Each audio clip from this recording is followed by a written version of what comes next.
मैंने तुमको चाहा, तुमसे प्यार किया, सब कुछ तुम पर। मैया यशोदा ने जब देखा है तो कन्हैया के रथ के सामने खड़ी हो गई।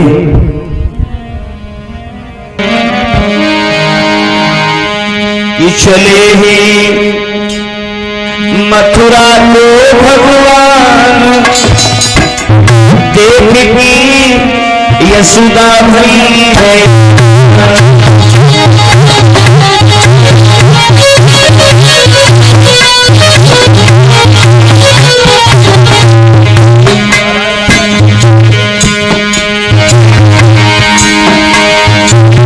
यशोदा रोई सुनी आई, बोली श्याम की पकड़ी कलाई।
मैया यशोदा ने कन्हैया के रथ के सामने खड़ी होकर के जवाब दिया है, श्याम मेरे स्नेह में, मेरे प्रेम में ऐसी कौन सी कमी रह गई? मुझे ये मालूम है कि तुम मेरे पुत्र नहीं हो, वसुदेव और देवकी के लड़का हो। लेकिन कन्हैया मैंने हमेशा तुम्हें अपने पुत्र की दृष्टि से देखा है।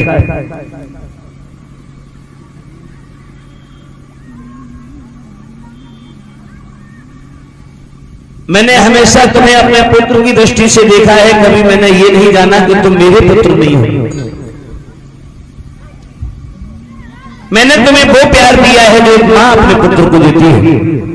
तो भगवान कन्हैया ने मैया यशोदा की आंखों में जब आंसू देखे, यशोदा मैया के जब ये शब्द सुने हैं तो कन्हैया की आंखों में भी आंसू आ गए।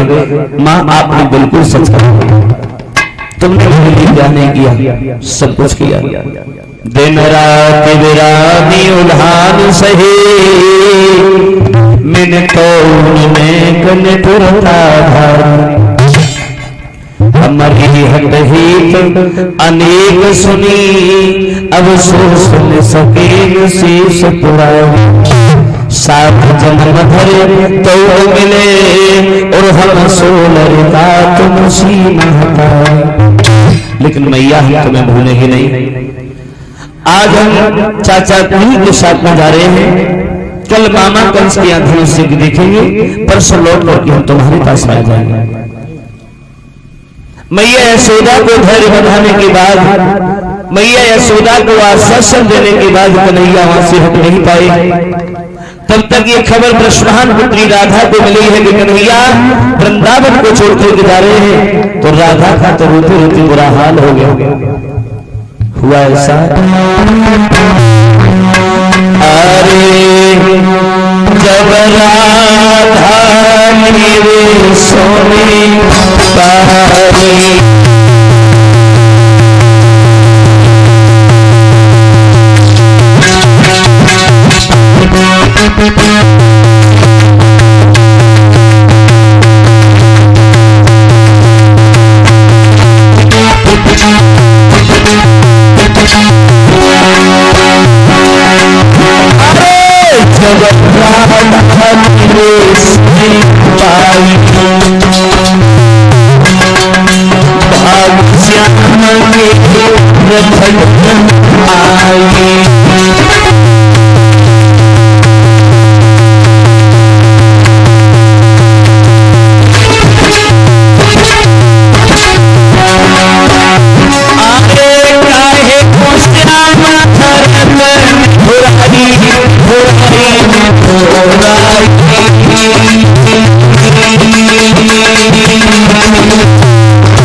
राधा ने गोकुल के कन्हैया से कहा है कि श्याम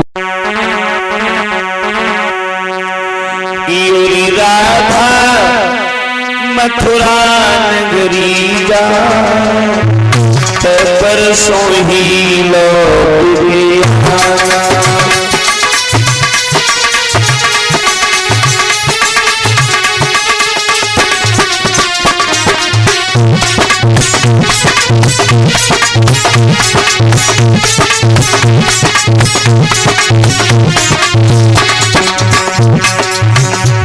परसों ही लौट के आना ना करके कोई बहाना।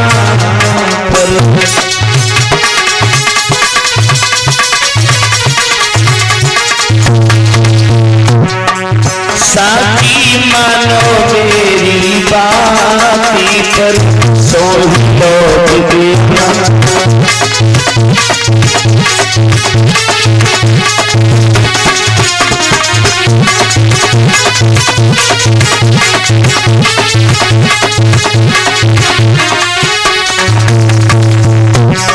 बात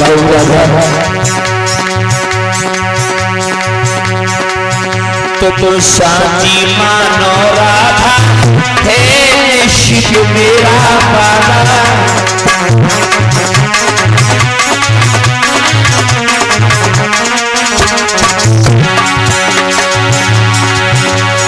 अरे समझा पकड़ी के हाथ पर सोही लौट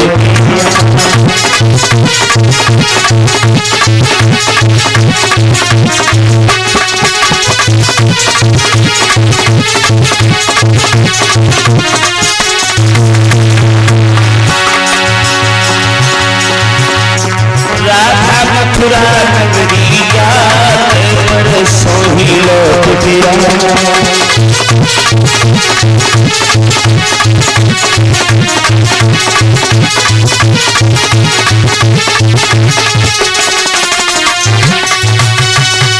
भगवान कन्हैया ने समझाया है राधा, हम मथुरा में मामा कंस की धनुष्य देखने के लिए जा रहे हैं। कल उनकी धनुष्य है, कल धनुष्य देखेंगे और लौट करके परसों तुम्हारे पास आ जाएंगे। दूर नहीं जा रहे कि चोरी चोरा चलती बड़े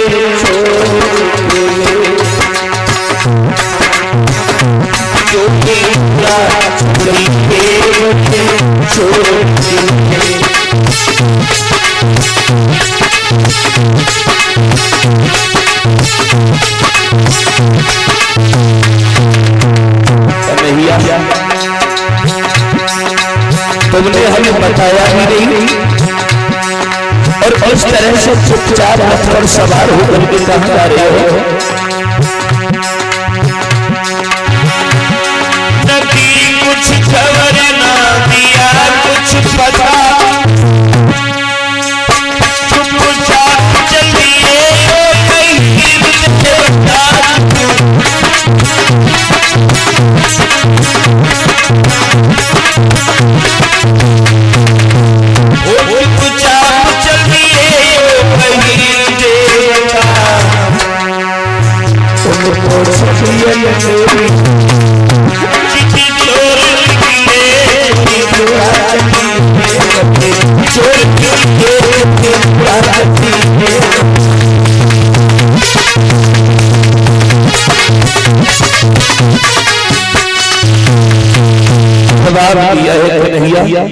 इस तरह से वृंदावन को छोड़ करके जा रहे हो। मुझे मालूम है कि तुम मथुरा में जाने के बाद लौट करके नहीं आओगे। कन्हैया बोले क्यों नहीं आएंगे? तो राधा समझा करके बोली है श्याम बहा ज्ञान ध्यान धारी पंडित अनेक रहे, यहाँ ग्वाल बाल गोपियां कमार रे, यहाँ साग बथुआसु फूल के हाथ को और वहाँ सुंदर भोजन बनाती सुंदर नारी, यहाँ घास फूस की झोपड़ियन में रहना पड़े वहाँ उन अमीरन की अटारी, लेकिन रही ओ बिहारी जहाँ रही इच्छा तुम्हारी, और मोए भूल मत जइयो हम तो प्रेम की पुजारी। इतने शब्द राधा ने भगवान कन्हैया से कहे हैं तो कन्हैया की जुबान पर कोई शब्द नहीं आया। आगे बढ़ के बलराम ने राधा का हाथ अपने हाथ में ले लिया। समझाते हुए बलराम कहते हैं राधा कि नहीं बोल श्याम पर आया बलदाऊनी समझाया।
आगे बढ़कर के बलराम ने राधा को धैर्य बनाया है। राधा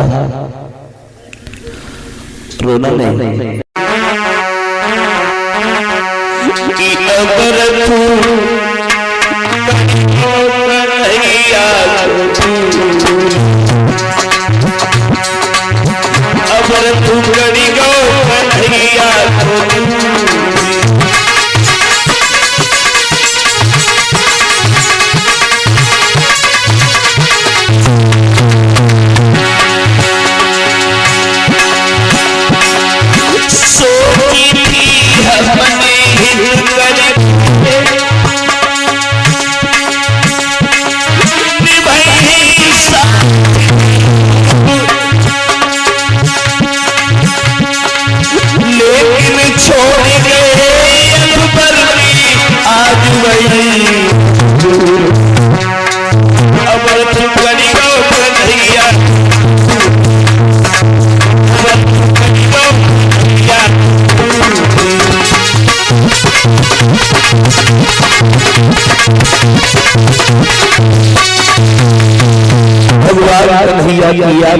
की बालाएं आपस में बात करते हैं। आलू और कन्हैया हमसे बहुत दूर चले गए।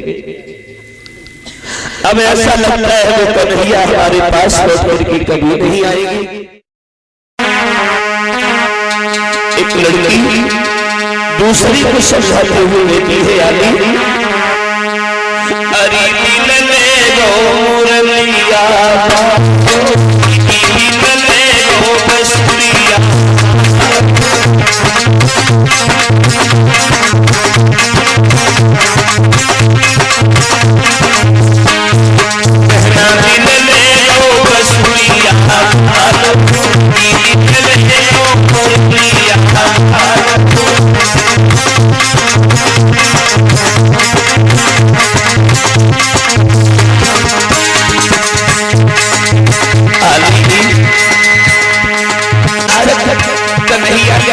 खेल हमारे साथ में खेले। एक की बात मुझे बताऊं पूरी पूरी मछली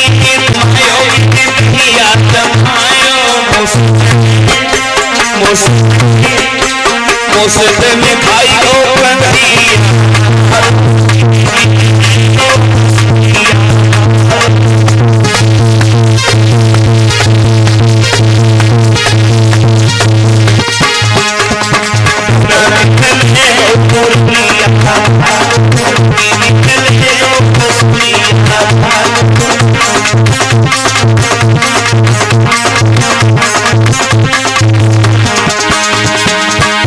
और आदि एक दिन की बात मैं तुझे और बताऊं, यमुना से पानी की नहरे उड़ाई, नहरे उड़ाई,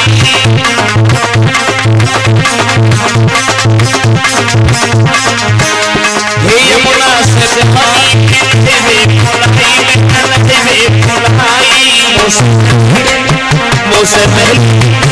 मुझसे पहले नहीं गो कमरिया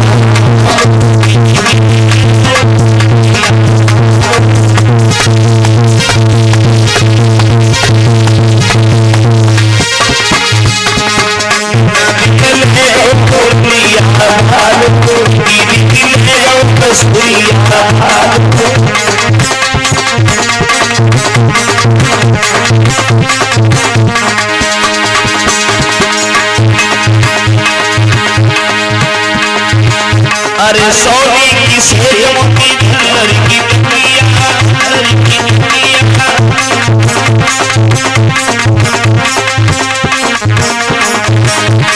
सोनी की सेवों की लड़की दुनिया, लड़की दुनिया, मुझसे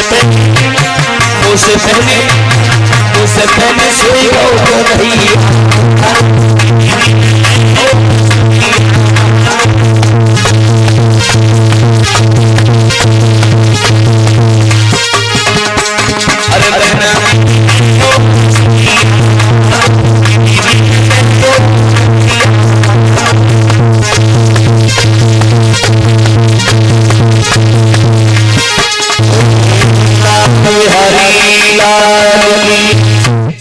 वृंदावन में होती रह जाती है और उधर भगवान मुरली मनोहर श्याम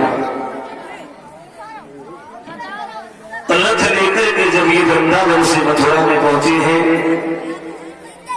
जहां कंस का बगीचा है, तब तक संध्या होने के लिए आई है। बाबा नंद ने एक बात कही है, लाला रात होने वाली है, ऐसा करो हम लोग इसी बगीचे में आज विश्राम करते हैं, सुबेरा जब होगा तब हम लोग मथुरा को देखने के लिए चलेंगे। तो भगवान कन्हैया बाबा नंद से बोले हैं, बाबा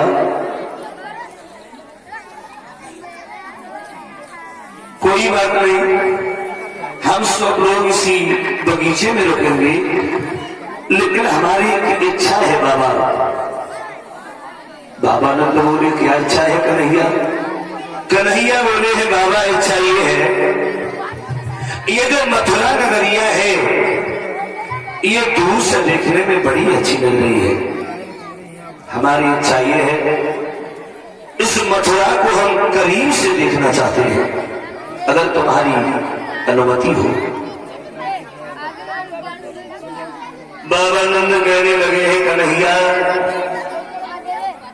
ये वृंदावन नहीं है, मथुरा है, मथुरा। भोजराज कंस का शासन है और कंस के शासन में लोग इतने झगड़ालू हो गए हैं जो जरा जरा सी बात पर झगड़ने लगते हैं। मार्ग में अगर कोई तुम्हें कहीं मिल गया, अरे दूरी ही दूर से बाबा जी हम नगर देखी,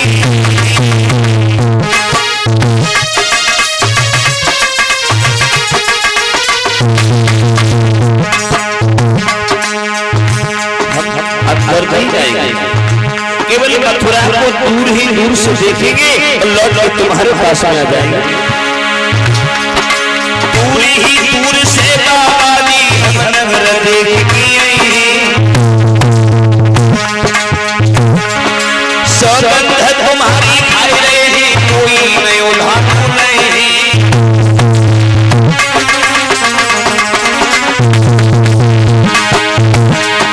महाराज की बाबा मानो मेरी बात और भेजो अपनी पालन और भेज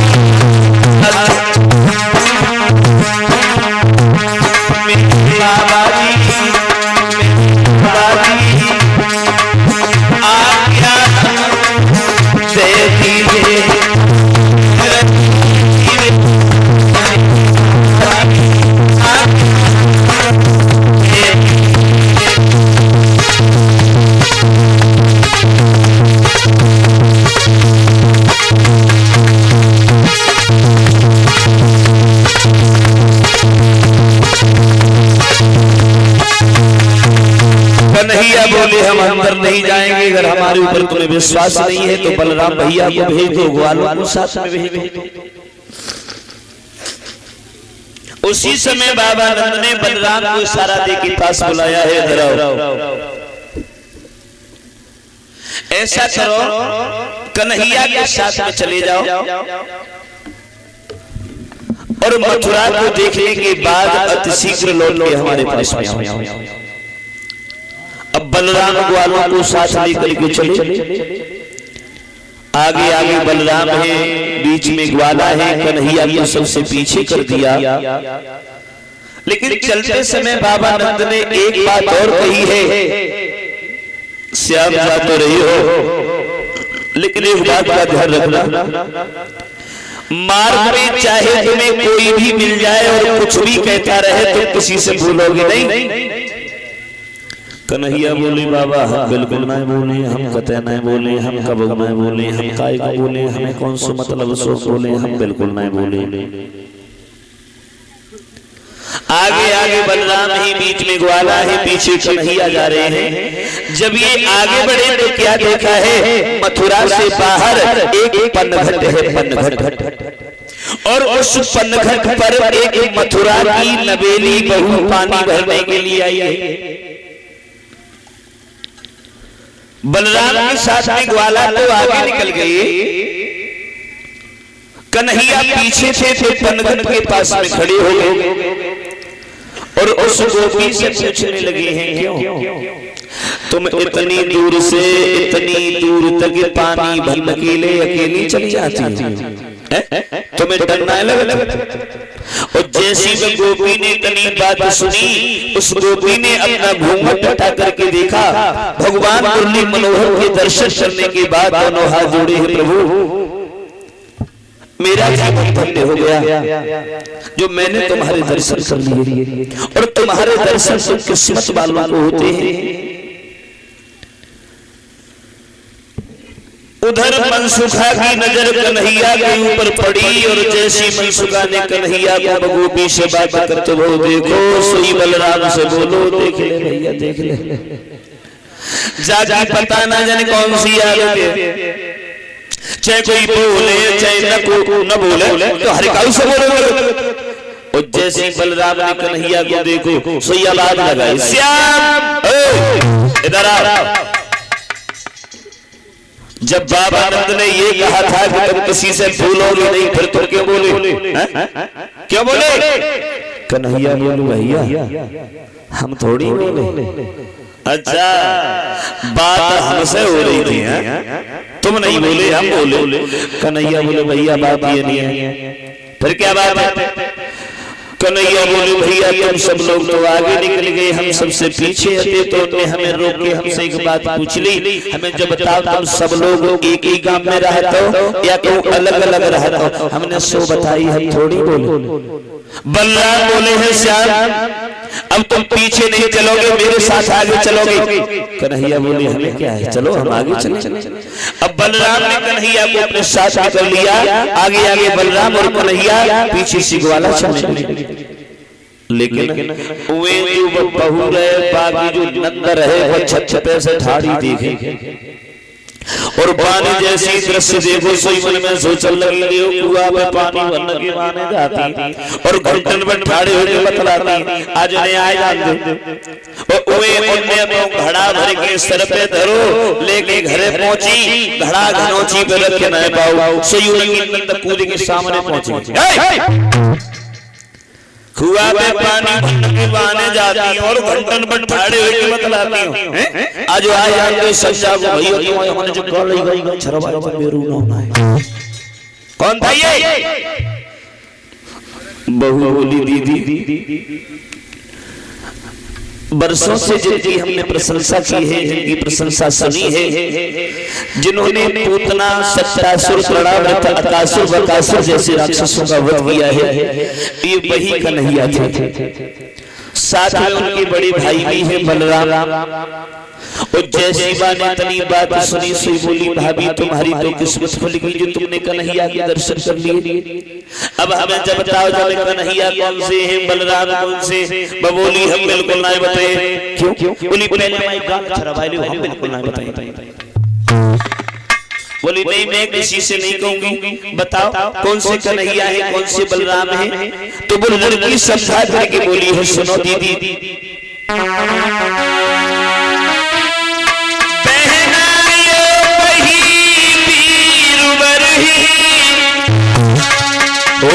सुधार के दुलारे पीताम्बर वाले मोहनीता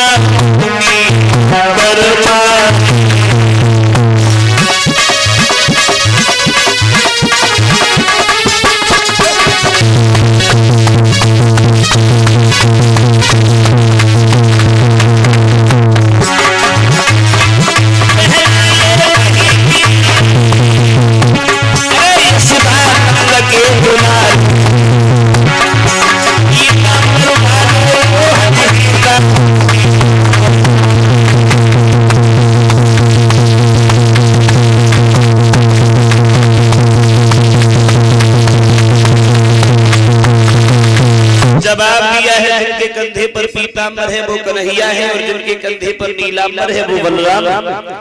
अब उस लड़की ने भी दोनों के दर्शन किए हैं। अब उधर कन्हैया बलराम ग्वालों को साथ लेकर के जब मथुरा में प्रवेश करते हैं तो जिस गली में प्रवेश किया है उसी गली में कंस का एक धोबी आ रहा था। धोबी शराब पिए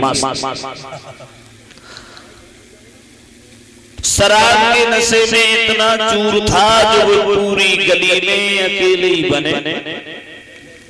कहूं जाओ लग जाता है कहूं पावर लग जाता है। भगवान कन्हैया पास में पहुंचे हैं। धोबी से बोले हैं भैया कौन है आप। धोबी कहने लगा मैं दिखाई नहीं देता मैं महाराज कंस का धोबी हूं। जवाब दिया है भैया आप कंस के धोबी हैं तो हम भी कंस के मेहमान हैं लेकिन कपड़ों से बड़े परेशान हैं। क्या ये वस्त्र हमें 2 दिन के लिए मिल सकते हैं। धोबी कहने लगा है श्याम ये बाबा नंद की जागीर नहीं है मथुरा है मथुरा और यहाँ भोजराज कंस का शासन है। राजाओं के वस्त्र पहनने के लिए यहाँ तक चले आए।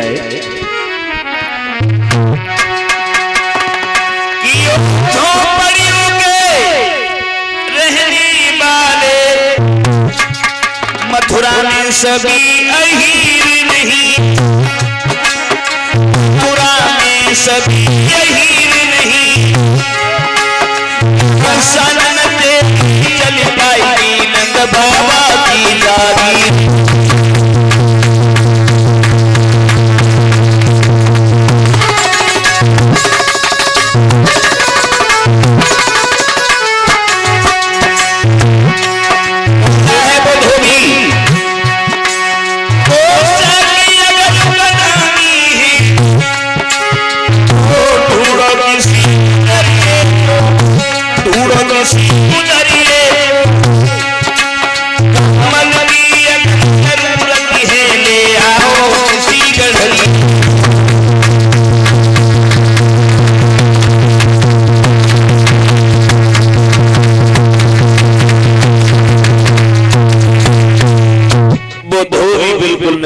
जवाब दिया ऐसा कि बाबा नंद की जागीर नहीं है मथुरा है मथुरा और यहाँ भोजराज कंस का शासन है। भगवान कन्हैया बोले हैं और धोबी मैं सीधी साधी बात करूं और तू उल्टा सीधा चलता है। मेरे इन मीठी बचनों पर नालायक जहर उगलता है। आगे बढ़ बढ़ करके भगवान कन्हैया ने सुधोबी की गाल में एक तमाचा दिया। एक ही तमाचे में वो धोबी खत्म हो गया। उस धोबी के पीछे जो और भी धोबी थे उनने वो पैसे पटरियां डाली, भी भागे। प्रमाण तो ये मिलता है ये धोबी वही था, ये त्रेता वाला जिसने सीता जी को दोबारा वनवास दिलाया था। भगवान श्री राम ने कहा था अभी तो हम मर्यादा के बंधन में है, लेकिन इस बात का बदला हम तुमसे द्वापर में चलेंगे। धोबी जब खत्म हुआ है, भगवान कन्हैया ने ग्वालों से कह दिया ऐसा करो तुम सब लोग वस्त्र धारण कर लो। अब ग्वालों ने राजाओं के वस्त्र कभी पहने तो नहीं थे। ग्वालों ने जब राजाओं के वो वस्त्र पहने हैं तो किस तरह से पहने, कवि ने कल्पना की है। जामे का पायजामा माना, पायजामा सुजामा बना लिया, साथी की साथा करदारी, रूमाल कमर से बांध लिया। उल्टे सीधे वस्त्र धारण किए। तो कन्हैया उन ग्वालों को साथ लेकर कंस के दर्जी के पास में गए हैं। दर्जी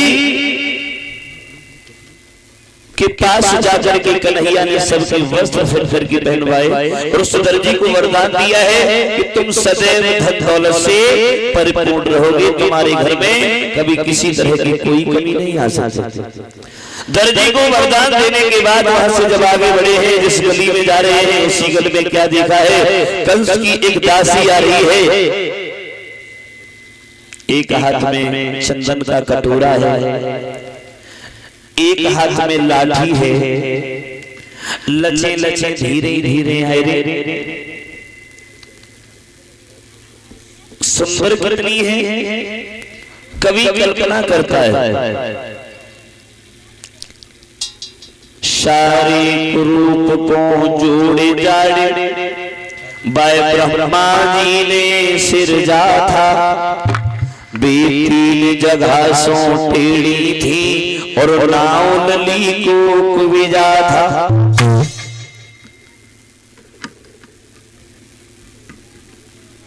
कुबिजा भगवान कन्हैया कुबिजा के पास पहुंची, पूछने लगी तुम्हारा नाम क्या है? बोली मेरा नाम कुबिजा है। कुबिजा कुबिजा तुम्हारे हाथ में क्या है? बोली चंदन का कटोरा है। कहाँ जा रही हो? मैं महाराज कंस के तिलक करने जा रही हूँ। कन्हैया बोले कंस के मेहमान तो हम भी हैं, क्या हमारे तिलक नहीं लगाओगी? कुबिजा बोली हाँ, क्यों नहीं लगाओगी, लगा दूंगी। और जैसी इतनी बात मनसुखा ने सुनी, सोई कन्हैया से बोलो रे कन्हैया, तेरी पता नहीं कौन सी आदत है, अब जाके हाथ के छुए भाई चना ना चबे जाए बासे का तो हमारे तिलक लग, अगर जैसे तिलक लगवाए तो तू ही लगवाए लिए जो हमारे पास तक न चली जाए, अगर हमारे पास में आई तो ऐसे धक्का दे जो दोबारा उठ के न पाए। कन्हैया बोले कुबिजा कोई बात नहीं, तुम हमारे तिलक करो। अब कुबिजा जब कन्हैया के माथे पर तिलक करने के लिए हुई, उचक के रह जाती है, पहुंची नहीं पाई। भगवान मुरली मनोहर श्याम ने क्या किया, 3 उंगली कुबिजा की थोड़ी से लगाई है और सीधा पैर कुबिजा के पैर पे रखा। क्या किया है मुरली मनोहर श्याम ने?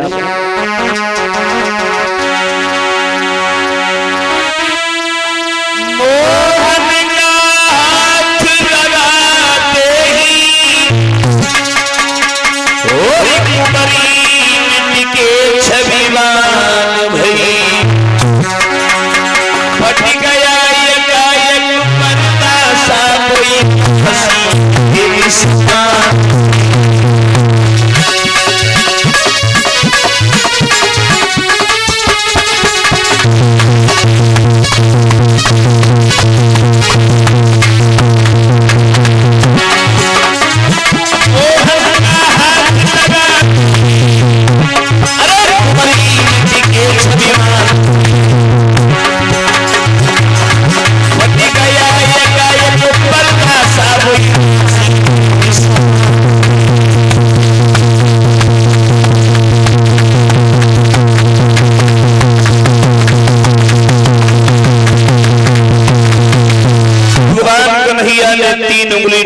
से लगाई, सीधा पैर कुब्जा के पैर पे रखा, जब झटका दिया है तो कुब्जा एकदम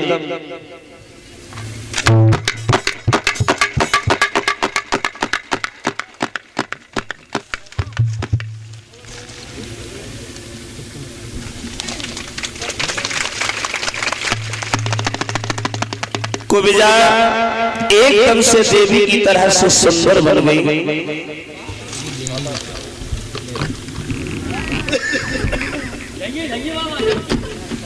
भगवान कन्हैया की ओर निहारा है, अपने तन की ओर देखा है, तो आज खुशी की वजह से वो कुब्जा मैंने तुमको चाहा, तुमसे प्यार किया, सब कुछ तुम पर